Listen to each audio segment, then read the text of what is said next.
In the late 1940s, Russian researchers conducted a 15-day sleep experiment on 5 political prisoners captured during World War II. The purpose of the experiment was to observe the changes in the behavior of the subjects after they were kept awake for 15 days. By exposure to stimulant gases in rooms with a constant oxygen level, the subjects were placed in a room with enough food and water to last the duration of the experiment. They were monitored by microphones and observed through observation windows that were no larger than 5 inches. There were no other objects in the room besides books, beds, and a toilet. The first 5 days went well. The subjects were told that they would be released after the research was completed. However, after the 5th day, the subjects began to question the researchers and complain about the conditions. They stopped talking to each other and began to whisper into the microphones. The researchers attributed this to a side effect of the gas. On the 9th day, one of the subjects began to scream. After screaming for 3 hours, the researchers noticed that his voice was getting hoarse. A few hours later, another subject began to scream.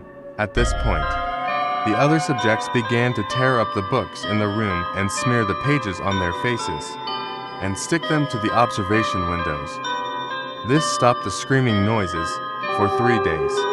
There was no sound from the room. On the 14th day, the researchers decided to enter the room to check the microphones. When they announced that the doors to the room would be opened, they received the response, "We no longer want to be free." The military decided that it was time to evacuate the experiment room. When the soldiers entered the room, they were amazed at what they saw. The food in the room had been barely touched. One of the subjects was dead and lying on the drain in the room. A pool of blood 4 inches high had formed on the floor. Because the drain was clogged, the other subjects were screaming. Their bodies were torn to pieces.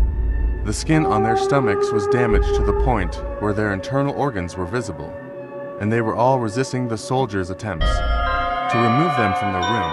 In the chaos, one of the subjects' spleen ruptured and he died.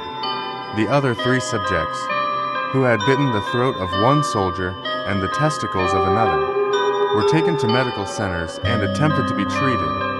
However, they resisted sleep and demanded to be given gas to stay awake. The subjects were operated on without anesthesia, and then taken back to the rooms to be given gas again. When they learned that they would be given gas, they calmed down. One of the subjects fell asleep at this point. He died as soon as he woke up. The authorities decided that the experiment had gone off course, and that the researchers should be punished along with the subjects. The researchers, when they arrived at the section where the subjects were located, killed the subjects and then committed suicide. The authorities decided that the experiment had gone off course and that the researchers should be punished along with the subjects. The researchers, when they arrived at the section where the subjects were located, killed the subjects and then committed suicide.